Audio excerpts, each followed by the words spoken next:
A continuación, Noticiero Telesucesos. Clasificación A. Apto para todo público. Un noticiero pensado para usted porque se lo merece. Nos acercamos a la realidad desde diferentes perspectivas. Noticiero Telesucesos. Primera parte del Noticiero Telesucesos con las noticias más importantes del día.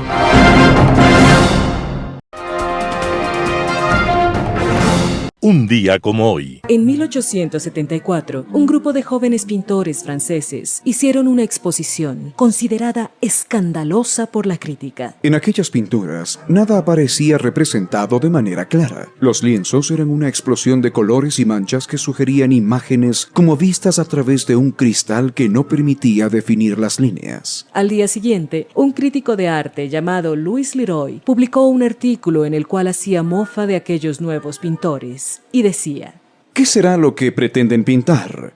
Manchas por aquí y colores por allá. Hay un cuadro en el que unas manchas simulan agua, barcazas, árboles y una mancha naranja como un sol. Se llama Impresión del Sol Naciente de un tal Claude Monet. Y en ese mismo tono irónico, el crítico cerraba el artículo diciendo: ¿a dónde pretenden llegar estos pintores impresionistas? Sin darse cuenta, el crítico, con su expresión burlona, bautizó al movimiento pictórico más importante del siglo XIX, al impresionismo. El creador de aquel famoso cuadro, Impresión de Sol Naciente, era en efecto Claude Monet, hijo de un comerciante que siempre esperó que su hijo abandonase los embelecos del arte para dedicarse a tareas menos azarosas. Algunos de los cuadros de Monet han sido calificados como la Capilla Sixtina del impresionismo, y a pesar del crítico, Monet con los otros impresionistas han llegado y seguirán llegando lejos. Monet, que supo resistirse a las tentaciones del dinero, había nacido un día como hoy, 14 de noviembre de 1840, y logró lo que hoy la humanidad le agradece: sus cuadros de paisajes y catedrales, de nenúfares multicolores, sus pinceladas que nos reconcilian con la vida y la belleza. Las principales noticias del día. Titulares. Ecuador descarta corredor humanitario para venezolanos expulsados de Perú. El ministro de la Producción indica que acuerdo con Costa Rica está en verificación de cumplimiento en la Corte. Eutanasia en el Ecuador. La Corte Constitucional dispuso que la reserva sea levantada y la causa sea pública. En el segmento de opinión, declaraciones del presidente Noboa. En política internacional, ridículo referéndum. Los editoriales serán de Martín Pallares. Atamaint, una demanda que huele a Bélgica. Noticias del día. Ecuador descarta corredor humanitario para venezolanos expulsados de Perú. Aquellas personas extranjeras que no regularicen su situación migratoria hasta el 10 de noviembre serán objeto de sanciones que van desde la orden de salida obligatoria del país hasta la expulsión, fueron las palabras del superintendente Armando García Chunga en Piura, Perú. Se prevé que al menos 6.000 ciudadanos venezolanos se vean obligados a dejar Perú, el vecino país de Ecuador y Colombia, naciones cuyas autoridades ya plantean estrategias para contener la migración por pasos irregulares. Ecuador no dará paso a la propuesta de crear junto a Colombia un corredor humanitario para los venezolanos que sean expulsados de Perú. Esto debido a que la viceministra de Seguridad Ciudadana, Sandra Molina, señaló que la probabilidad de que se produzca un éxodo migratorio desde Perú es baja. Así, no se implementará la idea del ministro ecuatoriano del Interior, Juan Zapata, quien habló del corredor humanitario para llevar a los expulsados de Perú hasta Venezuela.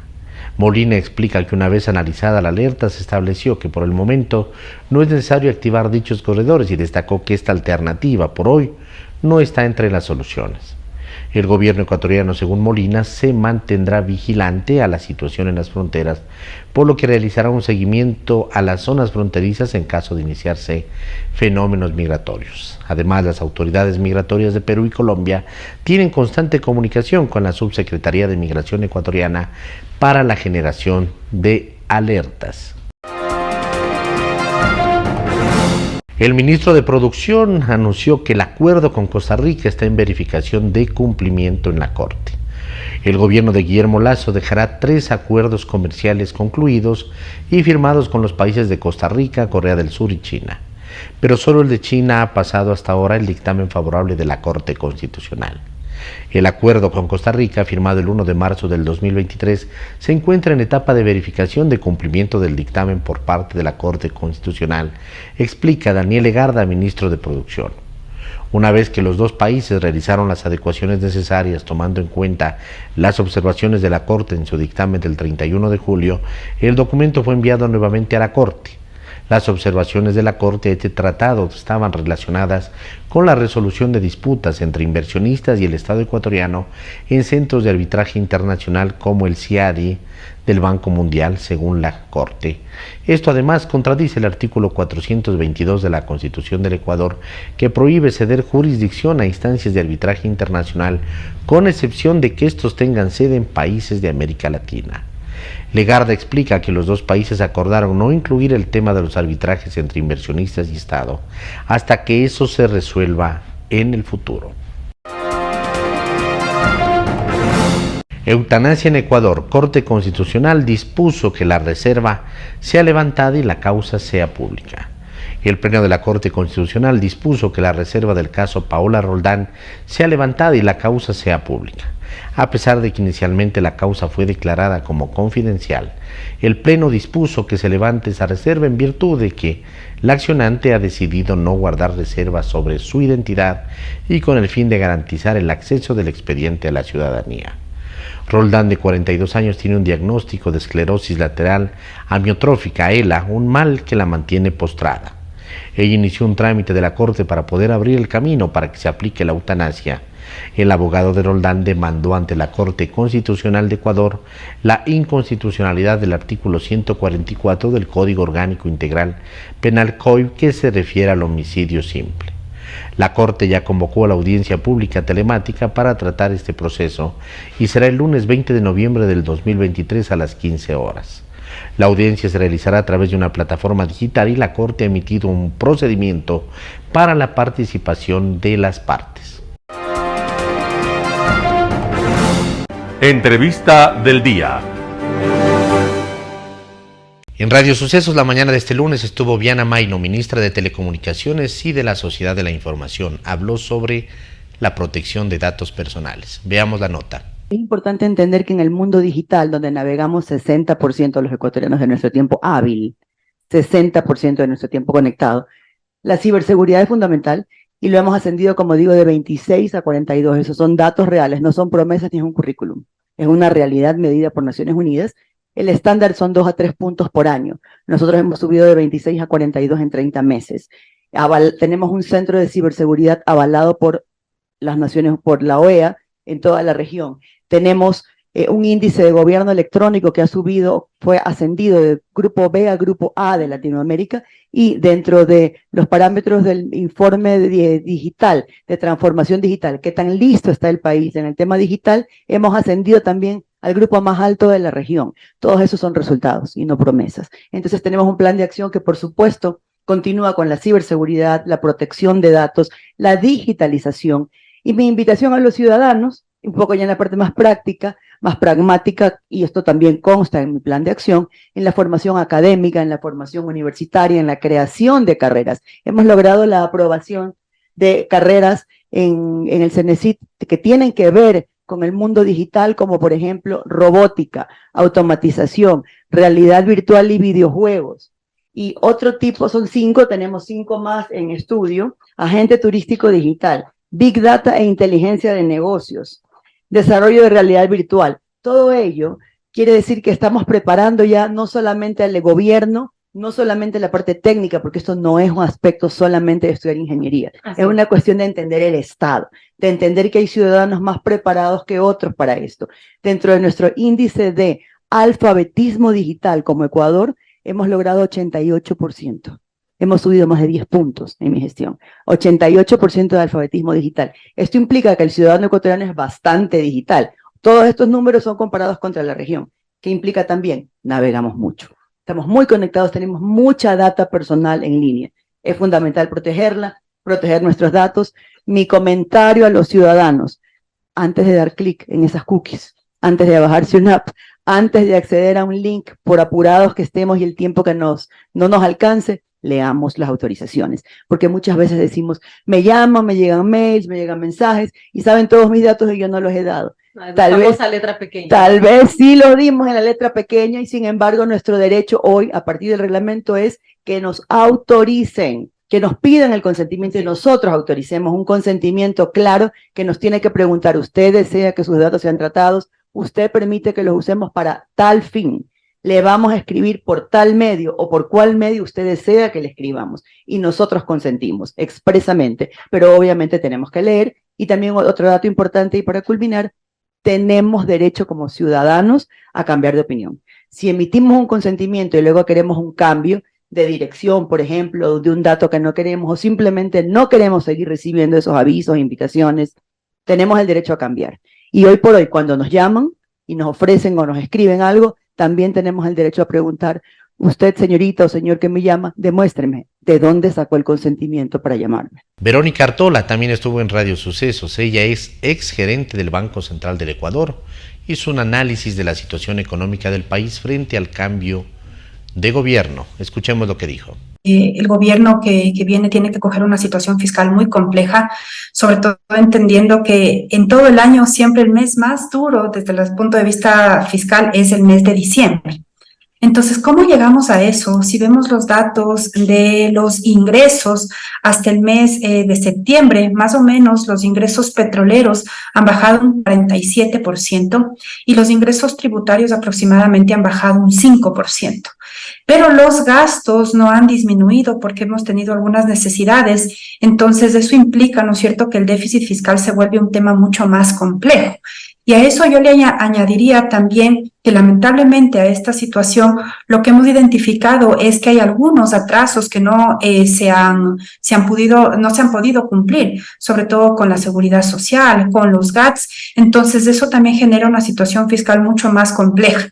Usted bien lo decía, yo en medios de comunicación la semana pasada alertaba o ponía sobre la mesa los datos, o sea, no es algo que me estoy inventando, creo que es responsabilidad de los que podemos manejar un poquito la información, alertar de esto. Y si bien la caja fiscal a inicios de noviembre empezó con un poquito menos de 300 millones de dólares, eso sí genera una incertidumbre de cómo se van a cumplir el tema de pagos de sueldos, de salarios, de décimos en el mes de diciembre.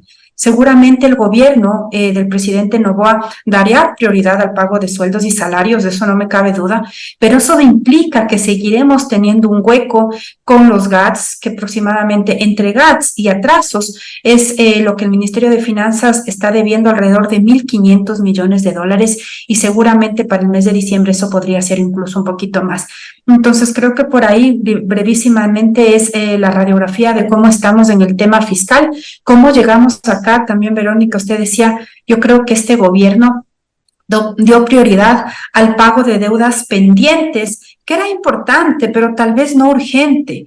Justo conversaba yo con alguien, me decía, es como que yo pago mi deuda de mi casa, ¿no? Yo estoy debiendo $40,000, pago todos los $40,000, pero yo sabía que tenía un plan de pagos de aquí a los próximos 15 años.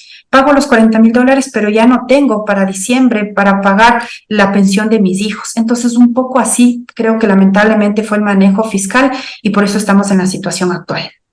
Una situación compleja, bastante crítica y preocupante, lo que nos cuenta Verónica Artola, exgerente del Banco Central. Hablamos de economía, y al hablar de economía, Verónica, también vemos que el riesgo país del Ecuador ha subido, está al alza, se acerca a los 2.000 puntos.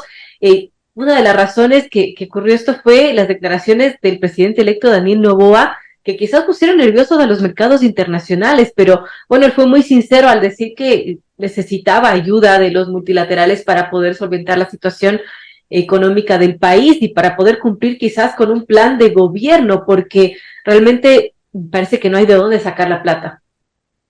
Y yo hace algunas semanas justamente analizaba y decía, ¿qué debería hacer este gobierno? Y yo sí decía, tiene que ir a hablar con los organismos multilaterales, porque con esta breve radiografía que conversábamos hace un momentito, necesitamos dinero y necesitamos liquidez. De otra fuente, yo la verdad no encuentro, porque no es que podemos tener un impuesto ahorita y con eso ya recaudo lo que necesito. Entonces, ¿que fue buena idea irse donde los organismos multilaterales? Por supuesto que sí. Tal vez lo que ahí falló fue la estrategia. porque yo estuve en negociaciones con algunos organismos multilaterales y ellos eran muy estrictos en decir, ok, ¿cuál es tu situación? ¿Cómo vas a reportar esto? ¿Cómo vas a mejorar? ¿Cuáles van a ser los cambios que tú vas a hacer? Y si no vas con respuestas claras, empiezas a generar una... Y yo entiendo la preocupación y tratando de ponerme en los pies, ¿no? de las nuevas autoridades, es decir, estoy cogiendo una situación fiscal así, voy a tratar de ser transparente y decir, mira, si no me dan plata, de aquí en los próximos años voy a caer en un default.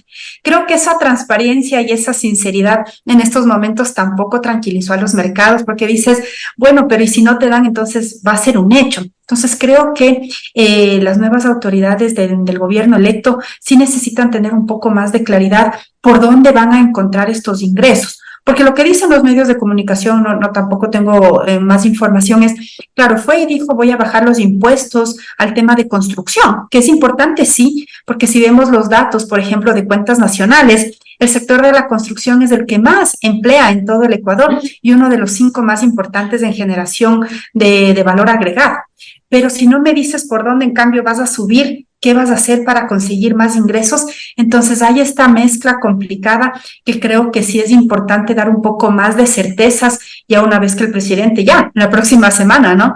Tome posesión y realmente dé una señal mucho más importante para los mercados y tener ese financiamiento que necesitamos. En Impacto Informativo estuvo Nicole Bonifaz, presidenta del Consejo de Participación y Control Social, para hablar sobre los procesos de selección del Consejo Nacional Electoral y de Fiscal. Escuchemos. Justamente nos encontramos, en este proceso electoral por la cual nosotros, si estábamos adelante con el concurso y ya designábamos a los nuevos consejeros y consejeras del Consejo Nacional Electoral, no se podían posesionar mientras exista también, como usted lo dice, el proceso electoral, pero nada nos impide de avanzar con el concurso. Eso sí hay que tener muy claro, porque también he visto en medios, en redes sociales, que se dice que nosotros, mientras exista un proceso electoral, no podemos avanzar con el concurso. No, esto no es así.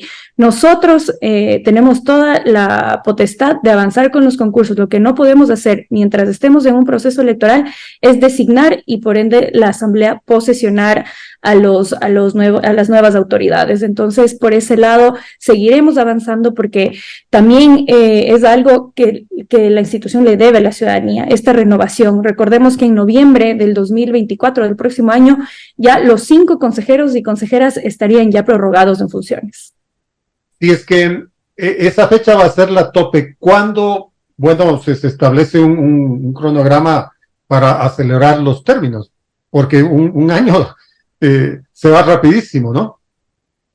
Sí, y es justamente también que se retrasan mucho estos concursos por estas acciones de protección, estas medidas cautelares. Incluso este mismo concurso ha sido víctima de este abuso, ya que cuando nosotros empezamos en funciones, este concurso era uno de los más avanzados. ¿Y qué pasó? Llegó esta acción de protección, esta medida cautelar, que primero lo que hizo fue que se suspenda el concurso, y ahora esta acción de protección, el juez ha dictaminado que se debe volver a la fase de convocatoria. Eso significa que ya ni siquiera la fase de admisibilidad o de revisión de carpetas de los candidatos, sino ahora podrán participar nuevos candidatos y candidatas. Entonces, esto también retrasa este concurso, porque como digo, ya estábamos entrando a la fase también de oposición. ¿Y cómo entra en el cronograma del plenario del Consejo de Participación Ciudadana estas ternas que está enviando el presidente de la República saliente? Ha enviado pues una de última hora, que es a la Superintendencia de Economía Popular y Solidaria. Ya se conocía de la terna para la Superintendencia de Datos Públicos y otra para la Superintendencia de Competencia Económica. ¿Ya están en trámite estos? La pregunta de algunos analistas es de que estas ternas no deberían ser enviadas por el nuevo presidente. Bueno, nosotros vamos a avanzar con el debido proceso, lo cual nos dice el reglamento, porque como lo he venido diciendo, esta administración siempre va a actuar en apego a la Constitución, en apego a la ley, en apego a los reglamentos que nos rigen como como institución. Aquí el presidente, pues Guillermo Lasso, el presidente saliente, como lo quieran decir, está en su total potestad de enviar las ternas siempre y cuando ya pues las autoridades hayan cumplido su periodo. Nosotros lo que haremos es sí revisar y lo que dice el proceso, ver si es que estos candidatos y candidatas cumplen o no con el perfil. Recordemos que existen estos parámetros, incluso si es que tienen algún tipo de inhabilidad, todas estas cosas serían, pues, todo esto hay que analizar a través de una conformación de un equipo o una comisión técnica, en este caso, como es las ternas, y también se necesitan pues las vedurías respectivas para estos procesos. Una aclaración que al momento es absolutamente pertinente, Presidenta. Dicen que lo que no pudo hacer la Asamblea, ni el Consejo de la Judicatura, ni el Consejo de Participación de Allen Berbera, lo va a hacer este Consejo de Participación bajo su presidencia, es decir, bajarse a la fiscal Diana Salazar. Bueno, la palabra bajarse no, aquí no cabe porque, como digo, cada autoridad tiene su periodo. En este caso de la señora fiscal general del Estado, ella cumpliría su periodo en abril del 2025. Por eso teníamos pensado ya con los consejeros y consejeras empezar con el reglamento, con el concurso para mediados del próximo año, porque por todas estas acciones de protección, por lo general, siempre toma alrededor de un año. Así que para ya contar con estas autoridades titulares, es muy importante también empezar estos concursos mucho antes del tiempo. Un concurso no debería durar más de 4 meses, pero lastimosamente por todos estos recursos, estas garantías, ha retrasado también. Un panorama de noticias para su estatura intelectual.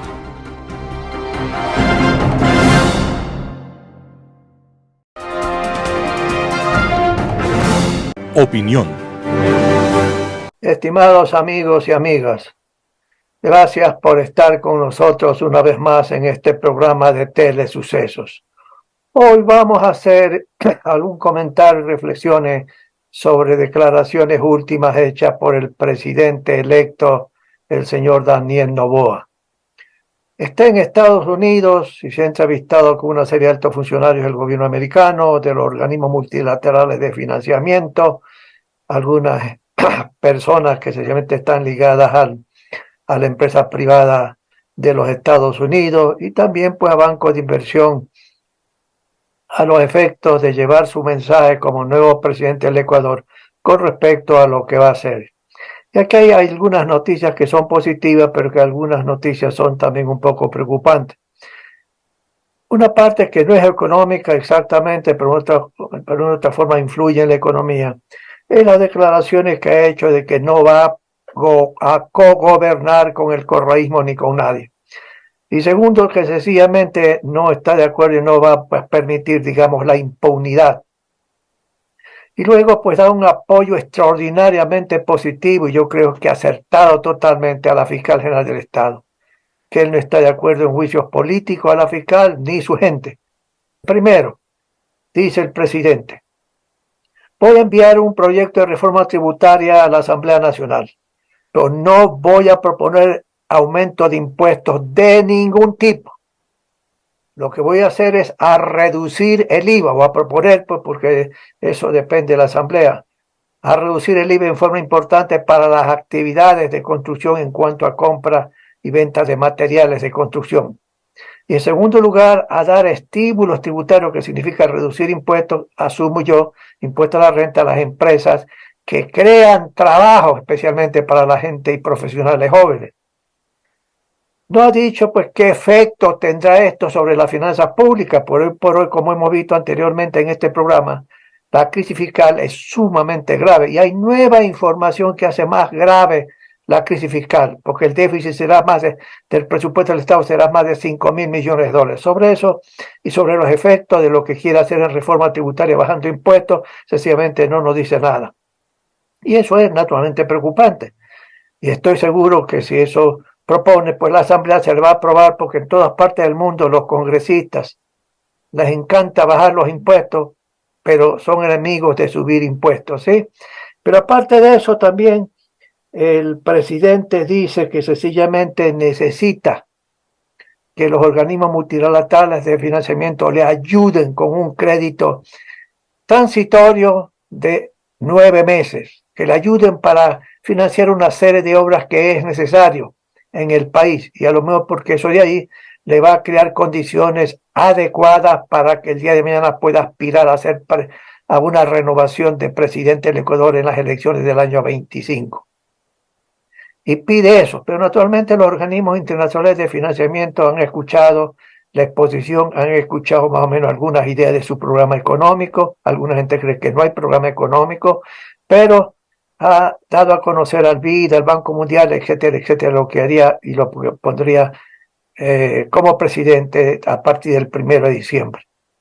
Y naturalmente pide ayuda a los organismos, y naturalmente para llevar a cabo obras públicas, sea por efecto que tiene que atender los daños del niño que se avecina, como por otros motivos, se necesita más inversión pública, porque este año la inversión pública en el presupuesto del Estado cada vez es menor, a los efectos de tratar de controlar el déficit fiscal. En todo caso, eso implicará más deuda. Pero aparte de eso, sencillamente el presidente electo ha dicho en reuniones con estas representantes de estos caballeros, como el del Barclays Bank, banco de inversión, de que él está seguro que lo van a apoyar en una serie de reformas económicas que va a proponer a la Asamblea Nacional. Y él aspira o es optimista en decir que tiene como 80 votos, no del correísmo, sino del resto de asambleístas. Naturalmente eso es positivo si es para la gobernabilidad, si eso realmente es posible. Y suponiendo que los asambleístas no estén pensando en pedir un ministerio aquí, una empresa estatal acá, que le den para la administración de hospitales en la que se compra medicamentos, etcétera. Nada de eso está de acuerdo con el presidente electo, pero también no se sabe pues cómo se está haciendo los acuerdos políticos. Pero el acuerdo político para la gobernabilidad es necesario. Pero, queridos amigos, él dice y declara en Estados Unidos que si es que no hay éxito en sus programas de reformas económicas, sea porque no tiene éxito, así le aprueben lo que él crea conveniente, o sea porque no le aprueben la Asamblea Nacional, él dice, declaraciones del presidente electo, que es preocupante, de que sencillamente al año 26 no se podrá honrar el servicio a la deuda pública externa del país. Y también asumo yo implícitamente que está pensando en la deuda pública interna. Eso es grave. Imagínense que los organismos internacionales de financiamiento, los bancos privados, el Barclays Bank, que tienen el caso de la banca privada internacional, bonos, o la banca de inversión, bonos emitidos por el gobierno ecuatoriano hace tiempo atrás. Imagínense lo que eso significaría, que se le cierra el financiamiento de la banca privada internacional. ¿Por qué? Pues si el propio presidente electo me dice que si yo le presto plata mañana me va a pedir refinanciamiento, no me interesa prestarle al gobierno del Ecuador al futuro, no me interesa. Ya por estas declaraciones que no son adecuadas por parte del presidente electo, y tengo que decirlo con todo el respeto al presidente Noboa, sencillamente el riesgo país ya subió en más de 70 puntos, subió el riesgo país, lo que significa que irremediablemente se cierra el mercado hoy y mañana, se cierra para que el gobierno ecuatoriano, el señor Noboa, puede emitir bonos de 5 o 10 años y que lo compre por los bancos de inversión o el mercado internacional de capitales. Eso no va a ser posible porque el país sigue subiendo debido a estas declaraciones no adecuadas del presidente electo. Y esto es sencillamente, amigos, enormemente preocupante. Es posible que el presidente electo no tenga toda la información sobre la crisis fiscal, y no ha dicho nada sobre cómo va a financiar el déficit fiscal que va a recibir. Va a recibir el presidente Noboa un déficit de mucho más de 5.000 millones de dólares. Y tendrá que pagar sencillamente lo que es el servicio del capital de deuda anterior, que serán 4.000 y pico de millones, más otras deudas. Las necesidades de financiamiento que va a enfrentar el presidente Noboa son más de 10.000 millones de dólares anuales. Vea lo que la deuda con el Seguro Social. Mire los municipios y consejos provinciales que están pidiendo que les paguen a tiempo lo que les corresponden por ley. Con esa situación grave se va a encontrar el presidente Noboa. Y esas declaraciones en Estados Unidos es sumamente preocupante. Yo creo que el presidente Noboa tiene que sentarse más detenidamente, sencillamente con sus asesores y con la señorita ministra de Finanzas, que ya se sabe quién va a ser, a los efectos de que analicen a profundidad la gravedad de la finanza pública. La gravedad. Si el presidente ha dicho, no voy a aumentar impuestos, eso significa, sin haberlo dicho, que el día de mañana no va a eliminar el subsidio a los combustibles, que es una irracionalidad de política, como ya le hemos dicho aquí. Y esos son varios miles de millones de dólares que se sigue consumiendo de las recaudaciones tributarias. Y hay que aumentar el precio de los combustibles, hay que aumentarlo. Pero aparentemente por las declaraciones sobre que no va a crear impuestos ni lo va a proponer y por lo tanto va a reducir impuestos, etcétera, etcétera, eso implicaría como derivación de que el presidente tampoco estará de acuerdo en que se elimine ese subsidio irracional de los combustibles. Amigos y amigas, créanme que esas declaraciones son sumamente preocupantes. Preocupantes porque los mercados se ponen nerviosos, porque los mercados dicen ¿qué va a pasar? Declaraciones del nuevo presidente dice que es posible que el año 26 no se pueda honrar la deuda, es decir, no se podrá pagar pues el capital ni los intereses de la deuda pública externa. Y eso es grave para los acreedores internacionales. De tal manera, amigos, que si hay cosas positivas en las declaraciones del presidente electo Noboa, hay otras declaraciones que son intensamente preocupantes. Y ojalá, vuelvo a repetir, que se instale con su ministro de Finanzas para analizar la gravedad realmente que tiene la situación del fisco, financieramente hablando. Amigos y amigos, gracias por estar con nosotros. Volveremos la próxima semana con otro tema. Gracias. Global Hoy con Alan Carney. Ridículo referéndum. Cualquier esperpento jurídico, por más tirado de los cabellos que pueda parecer, se puede esperar de parte de la dictadura venezolana, a la que paulatinamente se le van cerrando las vías legales para escapar de sus acciones criminales contra la oposición en el país, con las claras decisiones adoptadas por la Corte Penal Internacional, desestimando la serie de argumentos, subterfugios más bien, que los abogados de la dictadura, conocidos ya por sus marrullerías, defendiendo impresentables como Puigdemont y otros independentistas catalanes, o al clérigo fundamentalista Abu Qatada, líder espiritual del grupo Al-Qaeda en Europa. Dios los cría y ellos se juntan, dice el adagio, y ciertamente no se equivoca. Por lo insustancial y manifiestamente falso de los argumentos que pedían la suspensión de las investigaciones de la Fiscalía de la Corte Penal Internacional por los crímenes de lesa humanidad atribuidos a la dictadura, cuyo compromiso de investigarlos no pasó de ser sino una burla más a la Corte, que rechazó el burdo paquetazo de carpetas sin ningún contenido significativo con que se trató de ahogar en papeles intrascendentes a la Corte.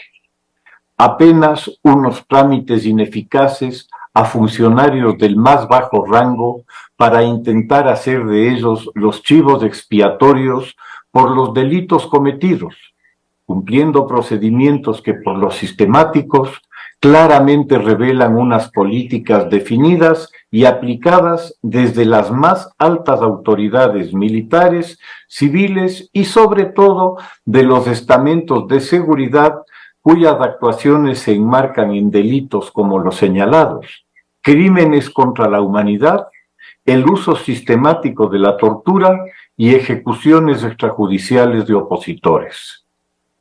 Definida ya por la Corte la continuación de la investigación por estos delitos, la situación se complica gravemente para la cúpula de la dictadura al quedar expuestos sus miembros a la justicia internacional, esto es, a la posibilidad de ser objeto de órdenes de captura internacional, a ser obedecidas por todos los adherentes al Estatuto de Roma, con los antecedentes de las condenas ya emitidas por la Corte contra reos de estos delitos, como los criminales serbios en sus atrocidades contra civiles en Bosnia y Kosovo, o más ominosamente, en la reciente orden de captura contra Putin por el crimen de secuestro de niños ucranianos.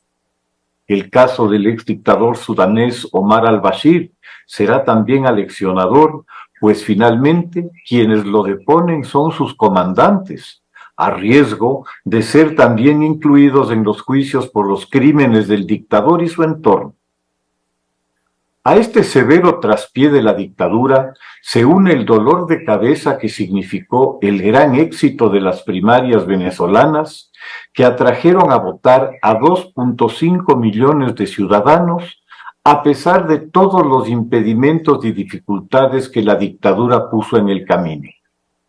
Claramente, se dieron cuenta de la fuerza de María Corina Machado, pero no calibraron la potencia del rechazo al régimen, expresado en una inédita unidad opositora que apoyó con más del 90% de los sufragios a la vencedora. Según encuestas a nivel nacional, la ventaja de María Corina ronda el 70% sobre Maduro, indescontable pese al absoluto control del ente electoral. Como hace unos días comentara, el gobierno impedirá por cualquier medio una elección en la que participe María Corina, enfrentando a Maduro, pese a los acuerdos recientemente firmados en Barbados, a cambio de que se le levantaran algunas sanciones al régimen, en lo que a venta de crudo se refiere, y otros aspectos relacionados al mundo petrolero, entre los cuales, además de la liberación de presos políticos opositores y de empresarios retenidos, efectivamente como rehenes de varias empresas multinacionales, aceptaría la participación electoral de candidatos reales y no impuestos por la propia dictadura, como en las parodias que han sido por costumbre las elecciones venezolanas.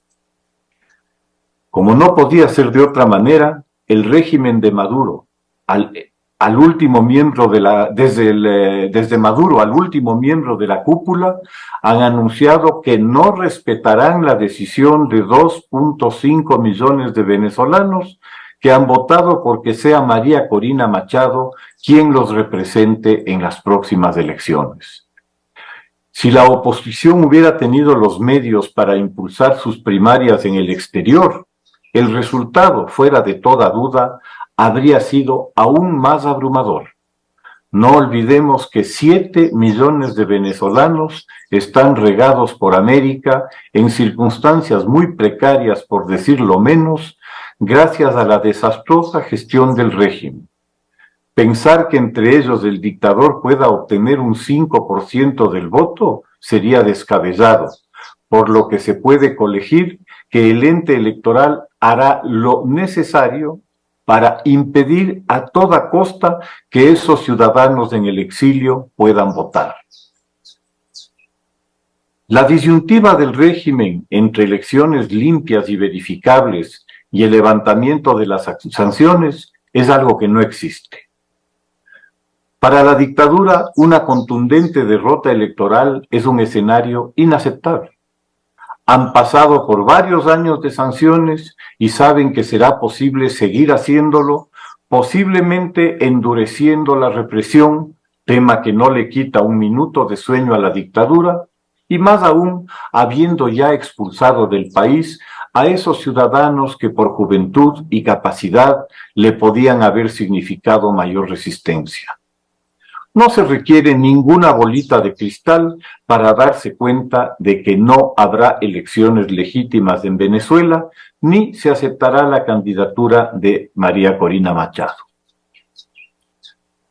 Para desviar la atención, el régimen propone al país otra de sus extravagantes ideas, luego de otra contundente derrota en los tribunales internacionales en su reclamo por el Esequibo, un territorio y plataforma continental que le han sido reconocidos a Guyana por la Corte Internacional de Justicia, área que equivale a 2/3 partes del total del país. Ya en pleno delirio, incluso superando cotas esperables de tontería por parte del dictador, ha convocado para el próximo 3 de diciembre a un referéndum, le hace bien, en Venezuela, en el que se debe votar a favor o en contra de la anexión, un Anschluss criollo del territorio de otro país que le ha sido reconocido por una instancia internacional.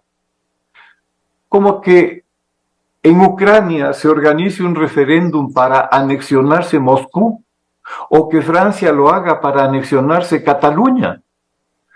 Seguramente al pobre señor le habrán contado cómo hizo la dictadura argentina de los años 80 para que se olvidaran de sus asesinatos y violaciones a los derechos humanos durante su trágica gestión, buscando un enfrentamiento con otro país por un reclamo territorial para que ante el enemigo exterior el patrioterismo se desate y unifique al país en torno al líder, que casualmente era el dictador Videla, y todo el combo de represores, que finalmente, tras su derrocamiento, terminarían presos por sus crímenes. Nunca dudaron, como de seguro no lo hará Maduro, en sacrificar unos cientos o miles de vidas si esto de alguna manera les puede dar algo de oxígeno a su régimen. Como cereza en el pastel, existen además unos importantes recursos hidrocarburíferos, tanto en los 160.000 kilómetros de territorio como en la plataforma marítima adyacente, parte de las cuales están ya siendo explotados por Guyana, que estarían mucho mejor en los bolsillos de la cleptocracia venezolana en el gobierno, al menos hasta que los arruinen, como han hecho con los propios, que ante su incuria, incapacidad, pero sobre todo ante su ambición desmedida, deben permanecer bajo tierra, pues ni siquiera para saquearlos los pueden extraer. Es de esperarse que el burdo intento del régimen termine como tantos otros en el más absoluto ridículo, que será en todo caso utilizado para tildar de traidores a quienes se rían de él como corresponde. Muchas gracias. Editorial. Atamaint, una demanda que huele a Bélgica. Martín Pallares, El Expreso. La demanda de Diana Atamaint en contra del columnista Roberto Aguilar por un acto de violencia de política de género es tan absurda que la demandante se pone en evidencia. Su verdadera intención es la de hacer con este caso una defensa del derecho de Rafael Correa y Jorge Glass a hacer política. Según Atamaint, Aguilar ha incurrido en un acto tipificado en el Código de la Democracia que establece que serán sancionadas las personas que descalifiquen a las mujeres durante el proceso electoral con base en estereotipos de género. De acuerdo con la presidenta del Consejo Nacional Electoral, Aguilar cometió este delito por decir en su artículo «Diana, levántate y anda», que a la hora de hacer respetar las normas electorales ella ha actuado con la diligencia de un cadáver. También Atamaint se queja de que Aguilar la haya calificado de pusilánime por no hacer respetar la ley. La funcionaria está perdida porque nada de lo que le dijo Aguilar es un estereotipo de género. Por el contrario, todo lo que le dijo podía haberlo dicho a un hombre. Hay cadáveres hombres como también hay hombres pusilánimes.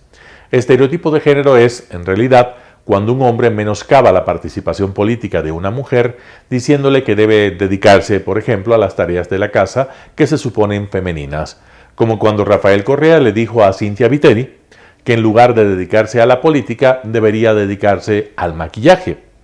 ¿Qué queda de la demanda si se retira el absurdo de las imputaciones legales que le hace al columnista? La mayor parte de las citas que hace Atamaint tienen que ver con las críticas que Aguilar le hace por haberse hecho de la vista gorda ante la participación política de Correa en la campaña de la Liga Azul para los consejeros del Consejo de Participación Ciudadana y Control Social y la presentación de Glass en la Convención Nacional de su partido en Portoviejo. Es decir, la funcionaria se esmeró en incluir la mayor cantidad posible de referencias a la participación política de Correa y de Glass.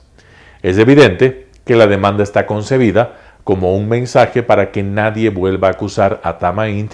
de haber permitido la ilegalidad de la participación política de Correa, Glass o cualquier otro de esa camarilla.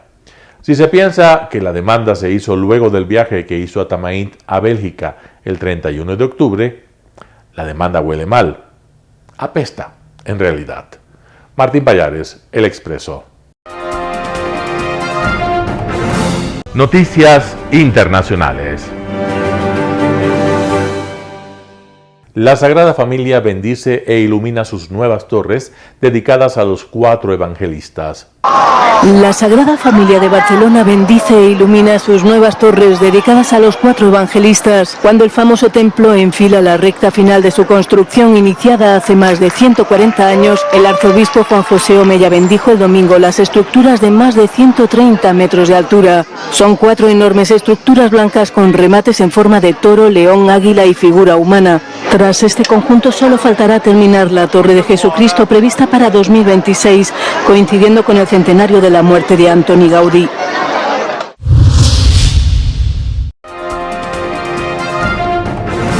Dramática situación en el hospital Al-Shifa de Gaza.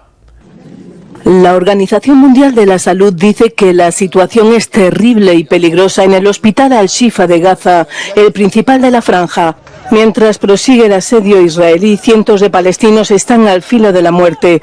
Sin sangre, alimentos, agua ni electricidad en los centros médicos, decenas de bebés prematuros agotan sus probabilidades de sobrevivir. El Ministerio de Sanidad de Gaza ha denunciado la muerte de 6 bebés en el hospital Al-Shifa.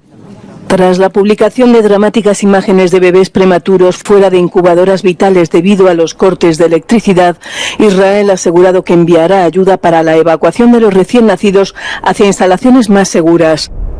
Al tiempo que insiste en que la zona es un objetivo militar legítimo, ya que Hamás tiene su base debajo del complejo médico. Hamás lo ha negado.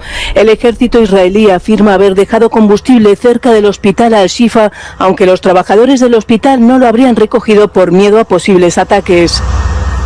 Cuando la guerra en Gaza entra en su 6ª semana, la comunidad internacional, incluyendo a Estados Unidos, presiona cada vez más a Israel a acordar un alto el fuego. Hamás ha suspendido la negociación sobre los rehenes por el cerco israelí al hospital Al-Shifa, mientras el primer ministro Benjamin Netanyahu declaró a medios estadounidenses que solo podría concretarse un acuerdo de paz cuando se libere a los 240 rehenes capturados por Hamás. Mientras en el norte de Israel aumentan las escaramuzas en la frontera con el Líbano. El grupo chií respaldado por Irán ha reivindicado nuevos ataques con misiles antitanques que habrían dejado al menos un muerto y varios heridos.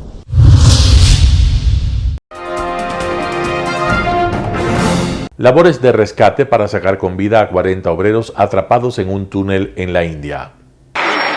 Continúan las labores de rescate en el norte de la India para tratar de sacar con vida a los 40 obreros que quedaron atrapados en el interior de un túnel en construcción. Los operarios se encontraban trabajando en él cuando uno de sus tramos se vino abajo. Por el momento permanecen a salvo y las autoridades ya han establecido contacto con ellos. Así les están suministrando víveres y oxígeno. Los obreros permanecen atrapados desde la madrugada del domingo, cuando se derrumbó una parte del túnel en construcción situada a unos 200 metros de la entrada.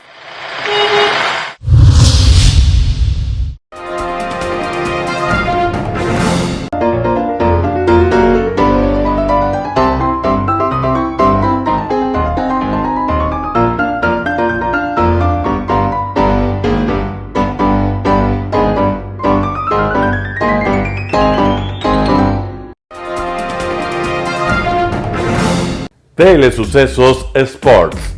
Deportes, deportes, deportes. Todas las tardes, 4 horas de lunes a miércoles, de 14 a 17 horas. Los jueves y viernes, 6 horas, de 12 a 20 horas. desde Arena Telesucesos. Transmisiones en vivo, siempre Ecuavóley y luego Deportes para recordar. Todas las tardes deportes en Telesucesos Sports, bajo la dirección del arquitecto David López.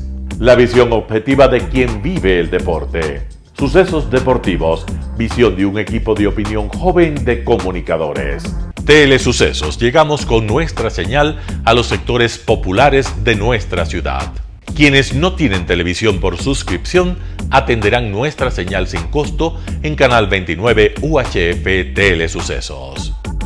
Siempre ecuatorianos, resaltamos nuestra identidad. El básquet, esgrima, tenis de mesa, taekwondo, box y muchos deportes más en Telesucesos Sport, sin costo desde la comodidad de su hogar en Telesucesos Canal 29.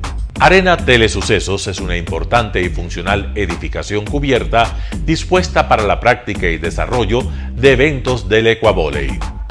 La transmisión de Telesucesos se podrá sintonizar además a través de Claro TV Canal 43, TV Cable Canal 73 y en redes sociales Facebook Live Telesucesos Quito y YouTube Telesucesos HD. Si deseas asistir a los encuentros en vivo de Ecuavóley, comunícate con nosotros a los números de teléfono 2021-224 o al 0989-973-725. Ven con tu familia y amigos a vivir la emoción del Ecuavóley. Emoción sin límites los días jueves y viernes desde la comodidad de su hogar. Resaltamos nuestra identidad como ecuatorianos iniciando transmisiones en Telesucesos del Ecuavóley, que representa, luego del fútbol, el deporte más popular de nuestro país y el que practican los ecuatorianos residentes en muchos países del mundo. Nuestra señal será transmitida en directo por televisión abierta en la ciudad de Quito y a través de las redes sociales a todo el país, así que llegará a Estados Unidos, España e Italia, creando a través del Ecuavóley un nexo fraterno entre ecuatorianos y entre los inmigrantes de nuestro país. Anuncie en Telesucesos Sport y llegue con nosotros a lo más importante del deporte popular. Telesucesos, con sus transmisiones, jerarquizará esta práctica deportiva, convocando importantes competencias de Ecuavóley dentro y fuera del Ecuador. Llegando con deportes no atendidos por los medios de comunicación que han concentrado su acción en el fútbol. El tenis, box, golf, racquetball llegarán a su pantalla de televisión en tiempo real a través de Canal 29 UHF, competencias que podrán ser atendidas a través de Facebook, YouTube y vivir los encuentros deportivos en directo y en tiempo real. Esté atento a nuestros horarios especiales de transmisión los fines de semana y feriados. Usted y su familia disfrutarán desde la comodidad de su hogar de las emociones del Ecuavóley, deporte tan nuestro. Somos inéditos y para ello disponemos de un escenario cubierto propio, Arena Telesucesos, desde donde transmitimos nuestros encuentros masculinos y femeninos de este deporte. Simple y gratuito. Llama a nuestros números de contacto 2021-224 o al 0989-973-725 y regístrate como invitado especial para nuestros eventos en vivo.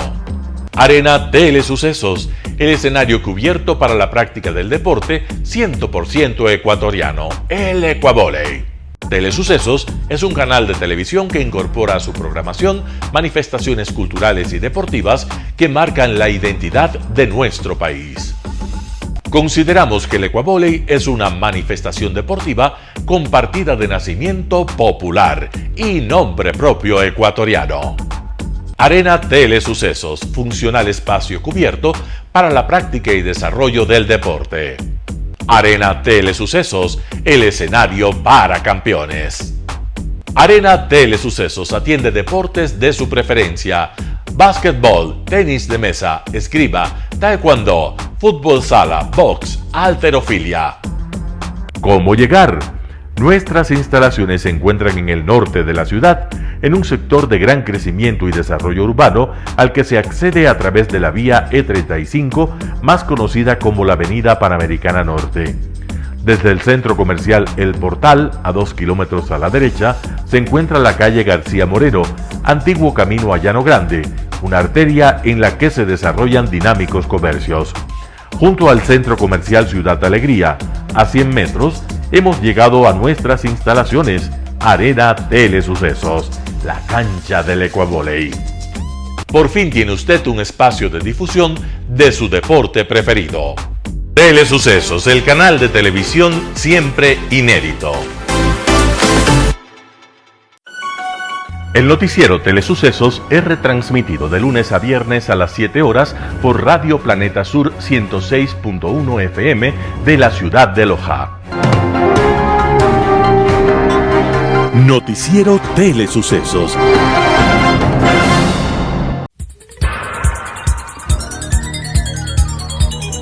Las opiniones vertidas en este espacio por la producción y dirección del programa son de exclusiva responsabilidad de sus autores y de quienes intervienen en ellos.